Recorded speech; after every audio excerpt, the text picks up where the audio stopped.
वो 2 मिनट में आके यहाँ सुनाए। सबसे पहले कौन आएगा? अरे वाह, बैठ जाइए बैठ जाइए बैठ जाइए बैठ जाइए। बहुत अच्छी बात है। सबसे पहले जिसने हाथ ऊपर किया आपने और आपने। मैं ये इस बात को सराहता हूँ, आप बेशक कॉन्फिडेंस के साथ आप अपना काम नरेट कीजिए। और मेरी सबसे एक विनती है, कोई किसी के ऊपर हंसेगा नहीं। हम सब गलतियां करते हैं, हम सब बुरी कहानियां लिखते हैं, हम सब बुरा नरेशन करते हैं, तो कोई किसी के ऊपर हंसेगा नहीं, कोई किसी को क्रिटिसाइज नहीं करेगा। ये एग्जाम नहीं है, ये लर्निंग प्रोसेस है। तो आइए, आपने पहले किया था हाथ ऊपर, उसके बाद में आप हैं, आइए।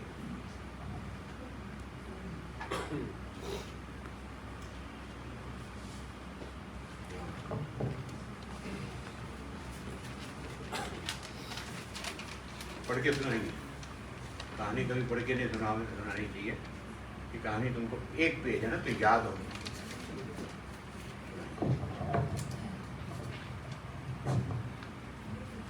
दादा, कहानी एक रंगमंच के कलाकार का है।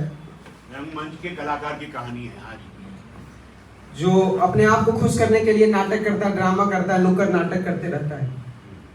एक बार वो गांव जाता है, गांव से लौटता है तो लौटने के 2 दिन बाद उसे पता चलता है कि किसी ने उसके पिता की हत्या कर दी है। कलाकार की उम्र क्या है? कलाकार 18-19 साल का है। 18-19 साल का, ये बताना जरूरी है। ये 18-19 साल का रंगमंच का कलाकार है। बताइए आगे। तो उसे पता चलता है कि उसके पिता की किसी ने हत्या कर दी। हत्या क्यों की, इसकी एक अलग कहानी है, वो साइड पैरेलल से चलती है। घर का एक इकलौता बेटा है, तो उसके सामने समस्या ये है कि अब वो घर को संभाले या अपने आप को खुश करने के लिए ड्रामा करे। तमाम जद्दोजहद के बाद वो खुद को खुश करने के लिए, ड्रामा करने के लिए फिर से शहर आ जाता है। एक ड्रामा में वो काम करते रहता है जिसमें उसका जो रोल होता है वो साइकोपैथ का होता है। साइकोपैथ का कैरेक्टर ये है कि साइकोपैथ के पिता को भी किसी ने मार दिया और वो बदला लेने के लिए वो सारा ड्रामा में सारी कवायद वो करता है। ये कैरेक्टर ने उस कलाकार को इतना प्रभावित किया कि उसको अपना पास्ट, ये जो इंटरवल है ये नाटक का, उसके पिता की हत्या का 7-8 साल का ये इंटरवल है, तो उसके कैरेक्टर ने उसको इतना प्रभावित किया कि वो अपने पास्ट में जाके फिर से वो अपने पिता के हत्यारों को ढूंढने लगा। गांव, शहर छोड़ दिया, गांव में चला गया। वो एक साइकोपैथ बन गया और एक एक करके वो सबको मारा। कुछ बेजुबान जो थे वो भी मरे जिनकी उस पर कोई गुनाह नहीं थी, और ऐसे करके वो अपना जिंदगी बर्बाद कर दिया। Very good. सीरियल किलर की कहानी है ये। कैसी लगी कहानी आपको? हाँ जी, क्या अच्छा लगा? क्या अच्छा लगा? अरे बहुत अच्छी कहानी लगी, तो आप आगे बोलो, जवाब दो। क्या अच्छा लगा? स्टोरी में सस्पेंस था। मुझे तो किरदार बहुत अच्छा लगा। एक 18-19 साल का लड़का जो प्लेज करता है तो साइको, और जिसके बाप का मर्डर होता है और वो साइकोपैथ बन जाता है, और किस तरह एक्टिंग करते करते, किरदार भी वो करते करते रियल लाइफ में वही कैरेक्टर बन जाता है। तो काफ़ी इंटरेस्टिंग कहानी है ना। Next.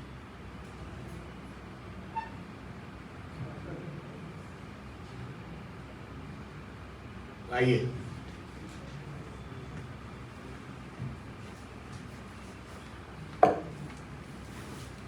Good morning sir, good Good morning morning. Everyone. ये कहानी है एक ऐसी विधवा की। अपना नाम और कॉलेज तो बता दो। Sir, I am Sonam Sinha from Patna women's college, department of mass communication. ये कहानी है एक ऐसी विधवा की जो महज 30 साल की उम्र में अपने हमसफर को हमेशा के लिए खो चुकी है। 30 साल, जिस उम्र में आजकल लोग शादी करने के लिए खुद को मेंटली प्रिपेयर ही कर रहे होते हैं, उस उम्र में ये औरत अपने हमसफर को, अपने जीवन साथी को हमेशा के लिए खो चुकी है और साथ में है 2 मासूम बिन बाप के बच्चे जिनके परवरिश की पूरी जिम्मेदारी अब उसके ऊपर है। एक तरफ उसके ऊपर दुखों का पहाड़ टूट पड़ा है और दूसरी तरफ है समाज के ताने। अगर वो काम करने के लिए बाहर निकले तो बदचलन और ना निकले तो भूख से मरने की नौबत। ये एक ऐसे संघर्ष की कहानी है। Thank you. अच्छा, गुड।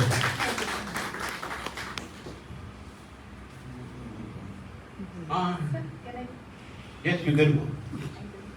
Thank you. देखिए, बहुत शॉर्ट में, लेकिन एक मिनट, बहुत संक्षिप्त में इन्होंने जो कहानी सुनाई, वो कहानी कहाँ से कहाँ जाएगी हमको समझ में आ गया, किरदार समझ में आ गया, कहानी का फ्लो समझ में आ गया। और ये औरत की जद्दोजहद, जिंदगी में बच्चे पालना, कमाई करना या भूखे मर जाना, समाज के तानों से बचना, ये कहानी है। ये पूरा ग्राफ बनेगा। तो बहुत क्लियरली आपने नरेट किया, मुबारक हो, अच्छी नरेशन है। आप थोड़ी और ट्रेनिंग करेंगे तो ये बेटर हो जाएगा। Thank you. नेक्स्ट, 1 2 3 4, हाँ लास्ट आइए, बाद में इधर 1 2 3 ऐसे लाइन से चलें।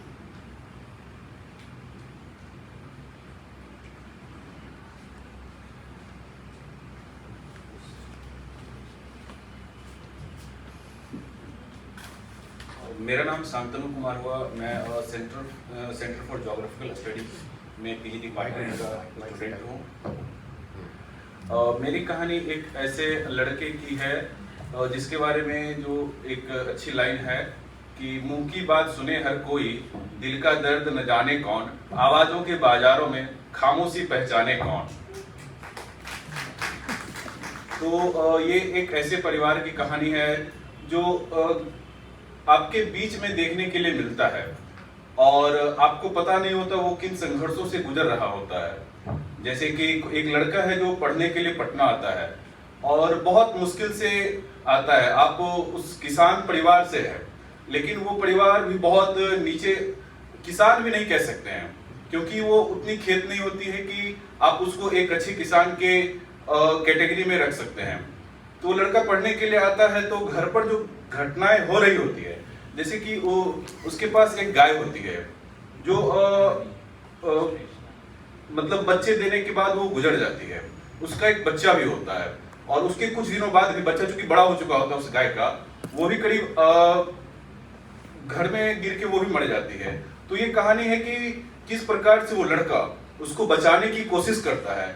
गांव से उसको लेके पटना आता है और पटना में वेटनरी कॉलेज में उसका इलाज करवाने की कोशिश करता है, मगर वो आखिर बहुत संघर्षों के बाद, चूंकि उसका पैर टूट चुका होता है और वो खुद गाय भी जो होती है करीब 9 महीने का उसके पेट में बच्चा होता है, मगर वो आखिर सरवाइव नहीं कर पाती है और डॉक्टर इधर उधर मंत्री, मगर कोई काम नहीं आता है आखिर। और होली का ये समय होता है जब ये घटना हो रही होती है, सब लोग होली मना रहे होते हैं और वो लड़का अपने भाई के साथ यहाँ पटना में उस गाय को बचाने के लिए बहुत मेहनत कर रहा होता है, मगर आखिर 2 दिनों के बाद, होली के बाद, वो गाय आखिर गुजर जाती है और लड़का फिर से यहाँ अपनी तैयारी में लगा रहता है। तो ये उसी की कहानी है, यह अभी और डिटेल में जा सकती है। तो ये एक लड़का और उसकी गाय, उसकी प्रेम कहानी नहीं, ये संघर्षों की कहानी है सर। संघर्ष किसका? लड़के का? लड़के का संघर्ष गाय को बचाने के लिए। गाय को बचाना, गाय एक उसके संघर्ष में एक पार्ट है जो उसके संघर्ष का एक्सट्रीम दिखाता है कि क्या हो रहा हो, एक किसान परिवार में कितनी समस्याएं आ रही होती हैं, उस चीज को दिखाता है। Okay okay. और ये कहानी किसकी है? ये बेसिकली कहानी मेरी खुद की है। आपकी खुद की कहानी है? यस सर, ये अभी और डिटेल में जा सकता है। मेरे पास से कुछ और लिखा है, क्या सुना है? बिल्कुल सुना है। एक कविता के फॉर्म में है। कविता सुना है? जैसे आप तैयारी करने के लिए आते हैं तो, और जब बहुत दिनों तक करते रहते हैं, कुछ सफल नहीं हो रहे होते हैं, तो ये मैं मन में खुद से ही सवाल करता हूँ कि घर जाएंगे तो हर कोई पूछता है कि चल क्या रहा है, हो क्या रहा है आखिर। तो है कि कोई पूछ ले अगर, कहो कैसी चल रही है, क्या दूं जवाब, मेरी तो परीक्षाएं चल रही हैं, पता नहीं किसकी इच्छाएं चल रही हैं, हाँ पर मेरी परीक्षाएं चल रही है। एक खत्म हुई तो दूसरी शुरू हुई, कहीं प्रारंभिक तो कहीं मुख्य चल रही है, कुछ तो बस अनवरत चल रही है। जी हाँ, मेरी परीक्षाएं चल रही हैं। हर पत्र का है अलग ही प्रश्न, प्रत्यक्ष कुछ है और कुछ था स्वप्न, भाग्य कैसा है और कैसा था प्रयत्न, बस माँ की ही तो दुआएं चल रही हैं। जी हाँ, मेरी परीक्षाएं चल रही हैं। अंधेरे से चले हैं उजाले की तरफ, भूखे पेट कर रहे हैं सफर निवाले की तरफ, यह गुजर रही है सफर जिंदगी का मूल्य जीवन का सिखाने की तरफ, मैं वही खड़ा हूं और दिशाएं चल रही हैं। जी हाँ, मेरी तो परीक्षाएं चल रही हैं। आखिरी है कि किताबें कहेंगी मेरे बारे में, मेरे गीत मेरे शब्द कहेंगे तेरे बारे में, देह वही छोड़ मेरी जान बढ़ चली है, अब ये दुनिया मुझे सिखा रही है, मूक शब्द मौन मन माँ से पूछ रहे हैं, माँ ये कैसी दुआ चल रही हैं, क्यों मेरी बस परीक्षाएं ही चल रही हैं। बहुत धन्यवाद, बहुत धन्यवाद। आपके अंदर राइटर है, उस राइटर को जिंदा रखिए, उस राइटर को पालिए पोसिए, बहुत आगे जाएंगे।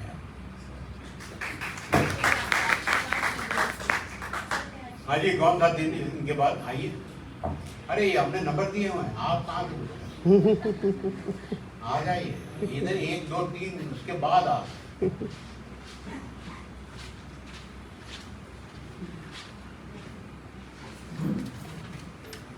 Good morning everyone. कहानी है, और उससे पहले मतलब कहना चाहूँगा कि डिजिटल इंडिया में डिजिटल भिखारी, बिल्कुल ठीक है। एक डिजिटल भिखारी जो है वो स्टेशन पे या कहीं भी रह रहा है तो कैश भी ले रहा है, ऑनलाइन भी अपना पेमेंट एक्सेप्ट कर ले रहा है। प्रॉब्लम उसके साथ है, हम जैसे लोगों के साथ। अगर हम कहीं जाते हैं किसी को कारणवश, तो QR कोड लेके बैठा हुआ है। हाँ वो तो बैठा है, उसके कंपैरिजन में एक नॉर्मल इंसान है जो डिजिटल पेमेंट का यूज करता है, अपना पर्स भी वॉलेट भी रखता है। प्रॉब्लम उसके साथ है कि कहीं चला जाता है, पर्स उसका छूट गया है। अब प्रॉब्लम उसके साथ रास्ते में आने वाली है, क्योंकि उसे खाने पीने भी चाहिए, कहीं जा रहा है तो एक्सपेंस होंगे ही। पर्स छूट गया है, कोई एक्सेप्ट नहीं कर रहा है ऑनलाइन। सिटी में तो ठीक है, कुछ दूर जाएंगे तो वहाँ पे एक्सेप्ट नहीं करते हैं लोग। इस वजह से उसकी प्रॉब्लम वहाँ बढ़ती जाती है, और गाड़ी से जाता है, गाड़ी पंक्चर हो जाती है, वहाँ पे एक्सेप्ट करने के लिए कोई नहीं है, इसे परेशानी हो रही है। कहानी को इसमें बहुत सारे कॉन्फ्लिक्ट मिलते हैं, इसका गाड़ी पंचर हो रहा है, भूख लगी है, कोई एक्सेप्ट नहीं कर रहा। अब इसे मतलब अगर एक क्राइम की तरफ जाए तो, और ये है डॉक्टर, काम इसका डॉक्टर है, और ये सेवा भाव का अपना वो रखता है नेचर हमेशा। उसके साथ प्रॉब्लम सबसे ज़्यादा ये है कि किसी को वो मार नहीं सकता, मतलब दुखी नहीं देख सकता है। अब जब इसके पेट पे दुख पहुंचा है, प्रॉब्लम है क्या, तो अच्छी बात है। हाँ? नहीं, प्रॉब्लम उसके बाद आएगी। नहीं, उसके साथ प्रॉब्लम ये नहीं है ना कि वो किसी को दुखी नहीं देती। नहीं, ये प्रॉब्लम नहीं है, अच्छी हाँ, बात है। अच्छी बात है। तो प्रॉब्लम इसे तब आती है जब चैलेंज मिलती है कि टास्क दिया जाता है कि अगर ये काम कर दोगे तो मैं तुम्हें खाना खिलाऊंगा, मतलब एकदम एक्सट्रीम सिचुएशन में चला जाता है।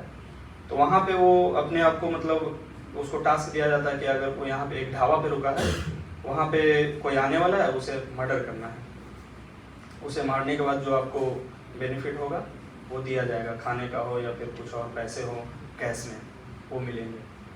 तो सोचता है, फिर टाइम लेता है, लेकिन फिर भी नहीं कर पाता है। समय बीतता जाता है, लेकिन परेशानी उसकी बढ़ती जाती है।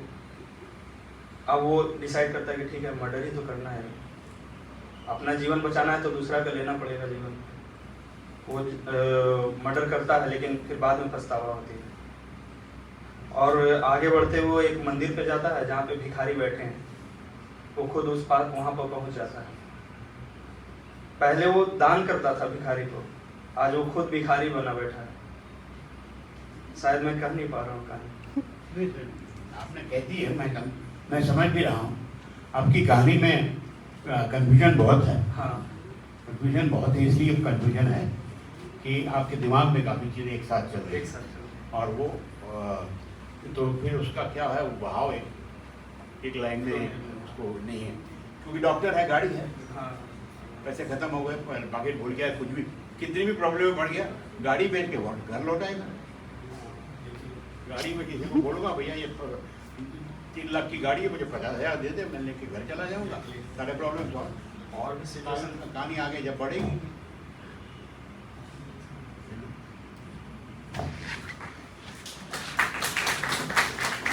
तो कहने का मतलब ये है कि जब आप कहानी लिखो तो उसका लॉजिक जो होता है, उसका जो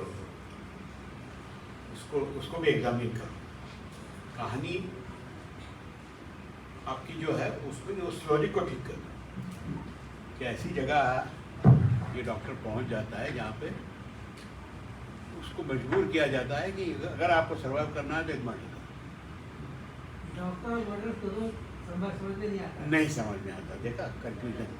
तो अगर 4 लोगों को सुनाओ तो वो लोग सब यही जवाब देंगे। हाँ जी, नेक्स्ट कौन था? अरे नंबर दिए थे मैंने, आगे आगे से ये आई आप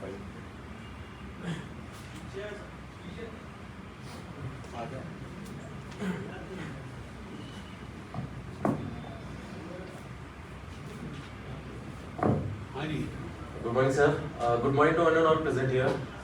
My name is Suraj and ये एक ऐसी लड़की की स्टोरी है जो नॉर्थ ईस्ट से है और वो एक ट्रैवलॉग है, नॉन फिक्शनल ट्रैवलॉग है जो नॉर्थ ईस्ट की है और वो किस तरीके से वो बाय प्रोफेशन एक शेफ है बट उसका पैशन शॉर्ट फिल्म बनाना, डॉक्यूमेंट्रीज बनाना है। वो कैमरा बहुत अच्छा चलाती है, हैंडल करती है और उस पे आधारित है ये चीज। और वो किस तरीके से रेसिज्म और अलग अलग सोसाइटी के जो बाधाएं हैं वो झेलती है थ्रू आउट उसकी जो लाइफ सर्कल है और वो किस तरीके से एट द एंड वो डॉक्यूमेंट्री बनाती है, वो फिल्म बनाती है, शॉर्ट फिल्म बनाती है और वो प्रेजेंट करती है सभी के सामने। वो फिल्म सिलेक्ट होती है, आगे वो इंटरनेशनल लेवल तक जाती है, उसकी स्टोरी है।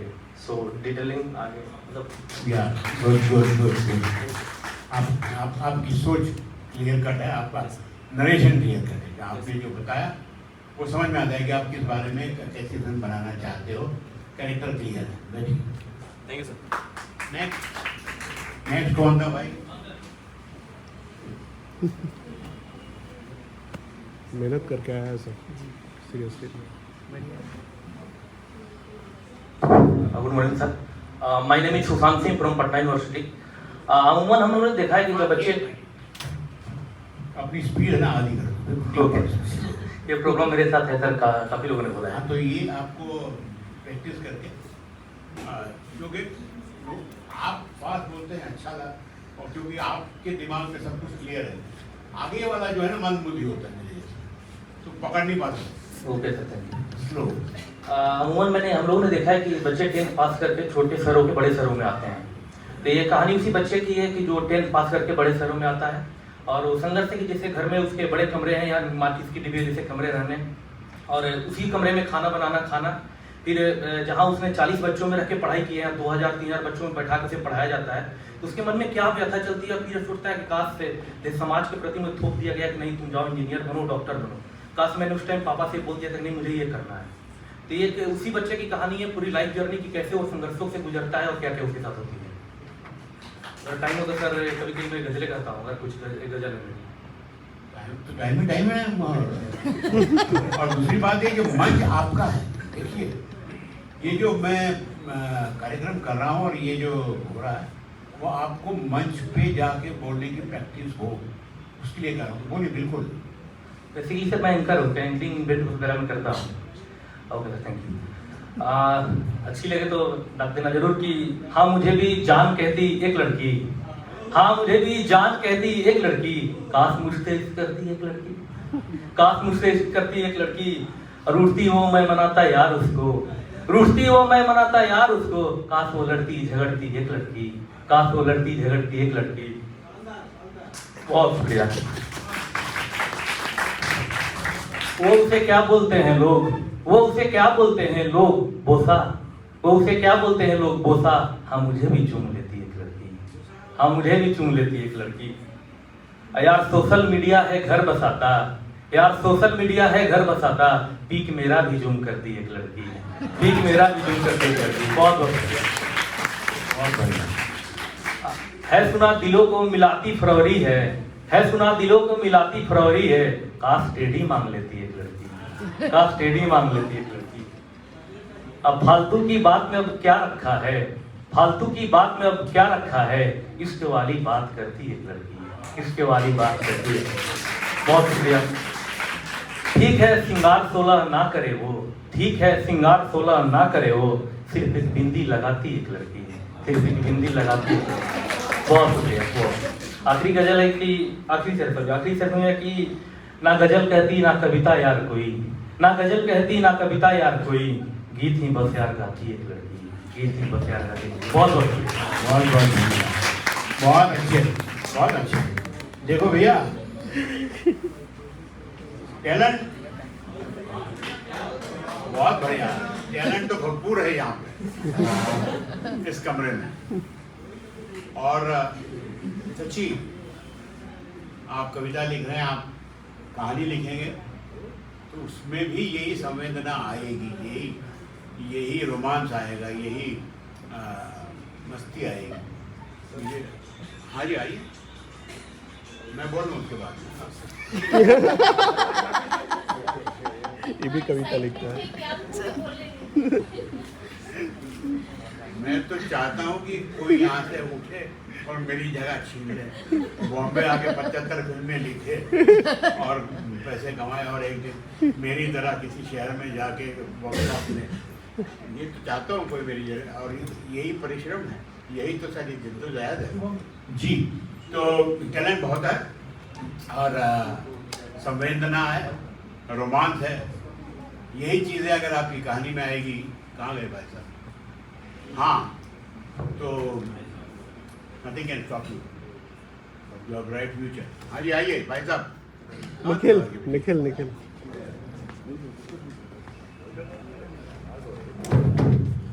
मेरा नाम निखिल है और मैं SGMC का विद्यार्थी हूँ, यानी इसी संस्थान का विद्यार्थी हूँ। मेरी एक कहानी शॉर्ट स्टोरी है, छोटी सी 2 मिनट की है और मैंने 2 मिनट के लिए ही फिल्माने का सोचा था उसको। ये कहानी एक कामकाजी लड़की की है जो काम से जब घर लौटती है तो न्यूज़ चैनल ऑन करती है, साथ में कुछ नाश्ता वास्ता लेके सोफे पे बैठती है, एक न्यूज़ चैनल ऑन करती है। उसका नाम है खुशी। और न्यूज़ चैनल पे एक रेप की घटना हुई है, उसका ये चल रहा है, न्यूज़ चल रहा है। और जो घटना हुई है जिस लड़की के साथ, उसका भी नाम है खुशी। कुछ देर तक देखती है, फिर न्यूज़ चैनल वो स्विच करती है, फिर उस चैनल पे भी वही चल रहा होता है, स्विच करती जाती है, 2-3 चैनल उसी चल रहा होता है। अचानक वो अपना मोबाइल उठाती है, उसमें नोटिफिकेशंस आते हैं, वो मतलब जो भी न्यूज़ चैनल्स उसने सब्सक्राइब किए हैं उसमें नोटिफिकेशन उसी रेप की घटना का आता है। उसका मन अचानक ख़राब होने लगता है, वो जाती है, रात भर सोती नहीं है, फिर सुबह हो जाता है तो वो अचानक अनमने ढंग से तैयार होती है और फिर काम पे जाती है।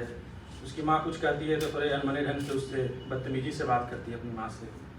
वो काम पर चली जाती है, ऑफिस में वो रिसेप्शनिस्ट का काम करती है और वो किसी को सही ढंग से अप्रोच नहीं कर पाती है या एंटरटेन नहीं कर पाती है रिसेप्शन पे। जब वो काम से घर आ रही होती है और अपने घर के पास वाली गली से जब गुजर रही होती है, आगे आगे चल रही होती है और पीछे से अनजान 2 लड़के गुजरते हैं, मतलब आ रहे होते हैं उसके पीछे से। वो उसका पीछा नहीं कर रहे हैं और वो पीछे घूम के देखती है, जब जूते की आवाज़ उसके कान तक पहुंचती है तो उसके अचानक अंदर कुछ बदल जाता है और वो कुछ दूर चलने के बाद वो लड़के अपने आप में बात करते चल रहे हैं। वो घूमती है पीछे, उनके पास आती है और एक अजीब आवाज़ में उनसे पूछती है, क्या तुम मेरा रेप करोगे? और कैमरा उस लड़के और उस लड़की के चेहरे को क्लोजअप में लेता है और कहानी खत्म हो जाती है जी। क्योंकि हमारे यहाँ जब वीडियो प्रोडक्शन पढ़ाया जा रहा था, हमारे डायरेक्टर से पढ़ा रहे थे, उन्होंने कहा था कि 2 मिनट की कहानी आप लोग लिखें और उसको शूट करें।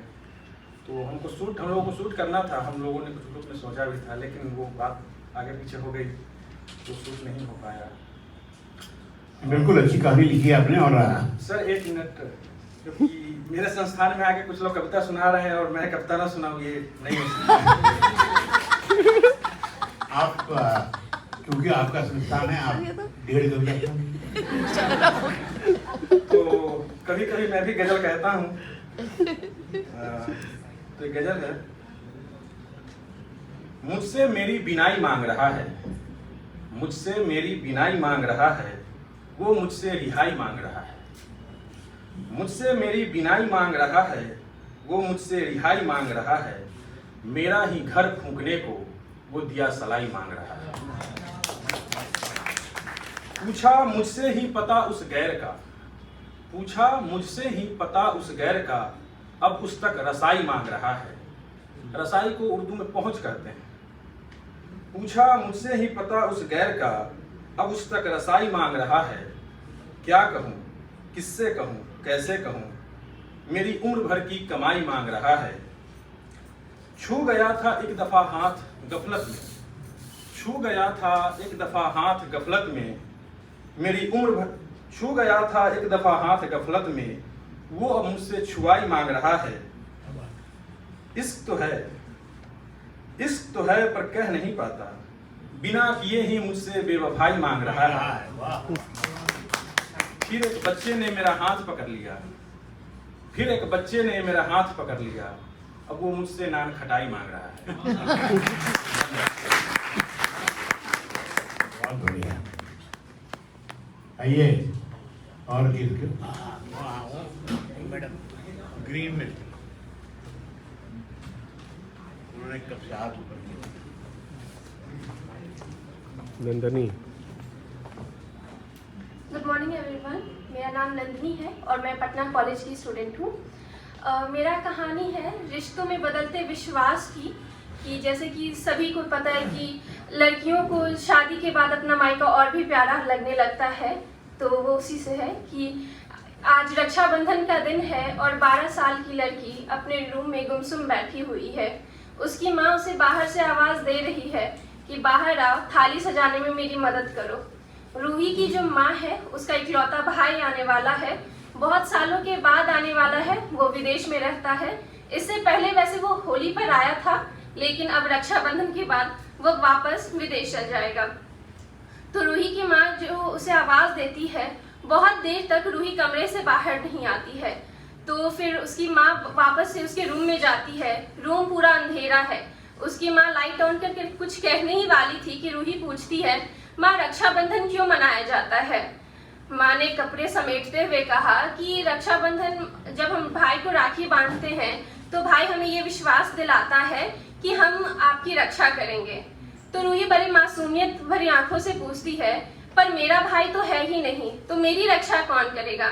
माँ खिड़की खोलते हुए बड़े विश्वास के साथ कहती है, मेरी भाई तुम्हारी रक्षा करेगा, मैं उसे राखी बांधती हूँ तो वो तुम्हारी भी रक्षा करेगा। लेकिन रूही फिर पूछती है, अगर उनसे ही खतरा हो तो? फिर एक सीन बनता है कि रूही की माँ उसके पास बेड पे आके बैठती है और बेड पे जो फोन रहता है वहां पे रिंग होते रहता है, मामा कर कर।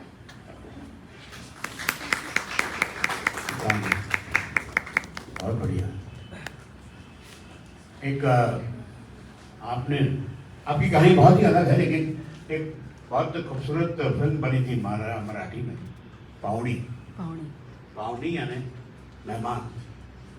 कहानी उस लड़की की जिसकी शादी हो जाती है। वो माँ बाप बहुत प्यार करते थे, उसको अलग कमरा दिया गया था, उसका टेबल था, उसका कबाड़ था। उसकी शादी हो जाती है और मैं ससुराल चले जाती है।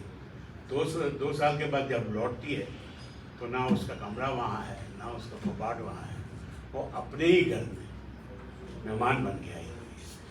तो ये बहुत ही बढ़िया कहानी थी।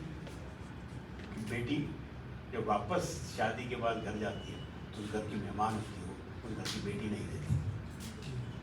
बहुत सेंसिटिव कहानी पावनी, और ये बहुत बड़ी हिट हुई थी मराठी।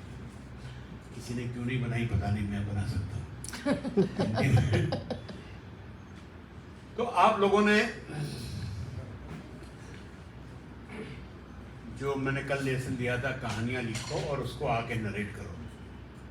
आपने मेरा, भाई साहब हेलो, हाँ, आपने मेरा व्यू लो किया जी, इसको रिकॉर्ड करके इधर आ जाते हैं। हाँ, आप उसको छोड़ दीजिए और आप इधर आ रही हैं। क्योंकि मेरा एक कनेक्शन बनता है मेरे ऑडियंस के साथ। है ना? तो हो गया। पीछे जाइए। हाँ, और किसको सुनाना है? आजा आजा आजा, लेकिन सब 2 मिनट में, अभी अपने पास टाइम नहीं है। सुनिए, कब से हाथ ऊपर कर रहे हैं? आप क्यों दीवार के पीछे से आओगे ना, मुझे पता नहीं क्यों।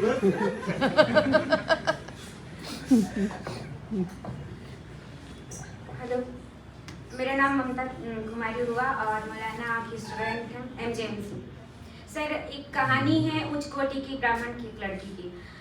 वो लड़की आर्थिक मजबूत रहती है, उनके पेरेंट्स मजबूत रहते हैं, लेकिन उनको पता नहीं होता है कि मजबूत है, यानी कि विनाशकाले विपरीत बुद्धि।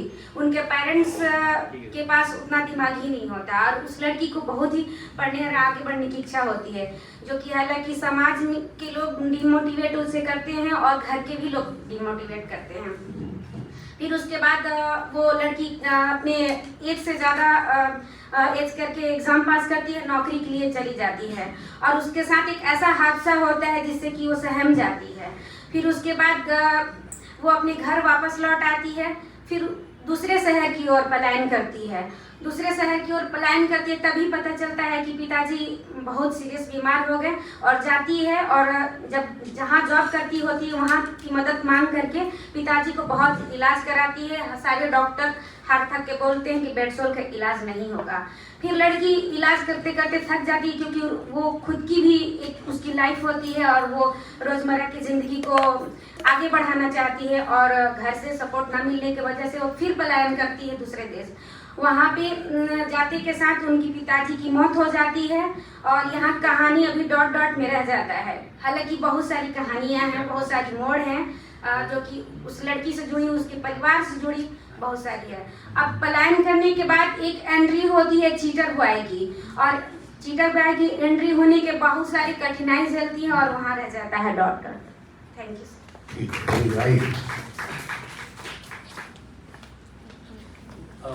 मेरा नाम सुमन सौरभ है, पटना यूनिवर्सिटी MJMC से। बॉलीवुड के फिल्मों में सरसों के खेत को देख करके एक युवक बड़ा हो रहा है, और लेकिन उसकी सबसे बड़ी दिक्कत ये है कि वह बस फिल्मों में ही देखा है ऐसा। गांव को वो जीना चाहता है, लेकिन शहर के दरमियान में हमेशा वो फंसा हुआ है अपने काम में, रोजमर्रा के काम में। लेकिन उसका एक रिलेटिव जो है वह गांव में रहता है, लेकिन गांव में वह डिलीवरी बॉय का वर्क कर रहा है। तो अपने रिलेटिव लड़के के साथ वो कोई प्लान बनाता है कहीं बाहर जाने के लिए, और उसके चक्कर में वो गांव आता है और कुछ ऐसा स्थिति बनता है, वहाँ ऐसी परिस्थिति बनती है जिसकी वजह से एक दिन का डिलीवरी बॉय उस शहरी लड़के को बनना पड़ता है। और COD डिलीवरी है, कैश ऑन डिलीवरी, इसको लेकर के वो गांव में जाता है। उस दौरान उस डिलीवरी बॉय का बहुत ज़्यादा संघर्ष दिखता है कि उसको खेत पे चलना नहीं आता है, और जिसका डिलीवरी है उसके बारे में पता चलता है वो बगल के खेत में गई है, और गांव वाले ऐसे ही बता देते कि बस बगल में है। पता चलता है 8-9 किलोमीटर है। खेतों में जाता है, और उसकी मुसीबत ये भी है कि आज ही उसको डिलीवरी करके निकल जाना है। और ऐसे में बहुत ज़्यादा दिक्कत होने के बाद जब वो खेत में जाता है तो एक महिला होती है वहाँ, और वो बोलती है कि हम तो पैसा घर पे ही रख के आए हैं, लेके ही नहीं आए। फिर उसके साथ वो जाता है घर में पैसा लेने के लिए, और अंततः वो गांव से होता है तो वेल ड्रेस्ड होता है, और सॉरी शहर से होता है, गांव में आया रहता है तो फॉर्मल शूज होते हैं उसके। तो गांव में ऐसा एक होता है कि लोग एक दूसरे के दरवाजे पे ऐसे ही चले जाते हैं, बातचीत करने लगते हैं। और जब देखता है कि एक आदमी आता है और देखता है कि वो व्यक्ति घर में बैठा हुआ है और दरवाजे पे बैठा हुआ है, और जो वो महिला है उनके लिए चाय बना रही है चूल्हे पे ऐसे, तो उनसे वो बातें करने लगता है, और बातें इस कदर बढ़ती है कि अंततः डिलीवरी का वो पैकेट वहीं रखा रह जाता है और उस लड़के की पकड़ करके शादी करा दी जाती है। और बिहार में सर एक शादी का कल्चर है, पकड़ुआ शादी। पकड़वा शादी हाँ मुझे पता है। हाँ वही पकड़वा शादी मुझे पता है, मैंने स्क्रिप्ट में लिखा भी। जी जी जी नहीं, बहुत अच्छी कहानी है आपकी। ये जो कॉन्सेप्ट है आपका कि शहरी लड़का बड़े गांव में जाता है, किसी संजोग के कारण वो डिलीवरी बॉय बन जाता है, और फिर जो वहाँ पे उसकी रगड़ होती है, और अच्छा है, बहुत चीज़ें हो सकती है इस कहानी। Very good, very good. आइए आइए आइए आइए, कोई भी, अरे जो उठेगा देखा दूसरा बोल जाएगा, मौका नहीं देना किसी को। Good morning to all of you. Mike लीजिए ऊपर थोड़ा, अंदर बोलिए अभी। Good morning all of you. Good morning to all of you. Very good. ये कहानी है एक डॉक्टर की जिसकी उम्र अपना नाम 25 साल की। नाम और इंस्टीट्यूशन बता दें। मेरा नाम अजीत कुमार हुआ और मैं मौलाना मजहरुल हक अरबी एवं फारसी विश्वविद्यालय का MJ/MC का स्टूडेंट हूँ। Very good. एक कहानी है एक डॉक्टर की, इसकी उम्र लगभग 25 साल की है। वो विदेश से डॉक्टरी की पढ़ाई करके भारत आता है और यहाँ एक अस्पताल में नौकरी ज्वाइन करता है। उसके बाद फिर वो कुछ कत्लें करता है और जिस अस्पताल में वह ज्वाइन करता है नौकरी, उस अस्पताल के डायरेक्टर की बेटी से उसको प्यार हो जाता है, जो कि डायरेक्टर को भी पसंद आता है। होता यूं है कि जब एक कत्ल करता है उस समय उसकी प्रेमिका देख लेती है, तो उस समय वो बताता है कि वो कत्ल क्यों कर रहा है, क्योंकि उसके पिता के वो लोग कातिल थे।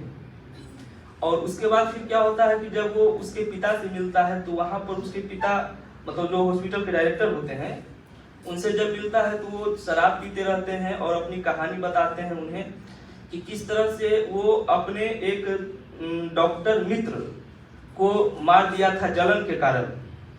और लड़का को पता लगता है कि वो डॉक्टर मित्र जो थे उनके ही पिता थे। तो और यहाँ पर ये होता है कि उन दोनों में थोड़ा सा लड़ाई होता है। वहाँ पर जो हीरोइन होती है, उसकी प्रेमिका होती है, आ जाती है। वो देखती है कि उसके पिता को मार रहा है, लेकिन जब ये चीज उसके मतलब चूंकि वो अपनी प्रेमिका से इतना प्यार करता है, क्योंकि उसके प्रेमिका अपने पिता से प्यार करती है, जिसके कारण से उसे नहीं मारता है। लेकिन इस जिलस में कि वो उसके मित्र डॉक्टर के बेटा है, उसके लड़की के पिता उसको मारना चाहते हैं, लेकिन उसी बीच लड़के फिर उसको मार देते हैं डॉक्टर। पूरी कहानी है आपके पास, अच्छी कहानी है, सोचा होगा। Good, thank you. आइए।